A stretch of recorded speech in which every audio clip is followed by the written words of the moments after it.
Diyaaradaha Kenya oo duqeyn ku dilay dad shacab ah gobolka Gado ee Soomaaliya. Walaalay saar aragtidaada ka dib oo share garee muuqaalkan si uu u gaaro ummadda Soomaaliyeed. Mahadsanid. Waxaa warar dheeraad ah ay ka soo baxayaan duqeymo diyaaradaha ciidamada Kenya ay ka geysteen deegaano ka tirsan gobolka Gado ee Jubbaland kuwaas oo geystay khasaaro dhimasho iyo dhaawac isugu jira oo dad shacab ah oo Soomaaliyeed oo waxba galabsan lala eegtay.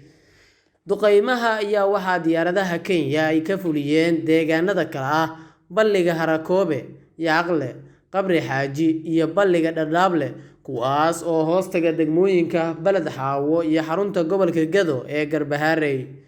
Sidoo kale dadka deegaanka ayaa soo warinaya in khasaaro dhimasho dhaawac iyo burbur hantiyadeed ay geysteen duqeymaha ciidamada Kenya ay maanta ka geysteen deegaanada ka tirsan gobolka Gado.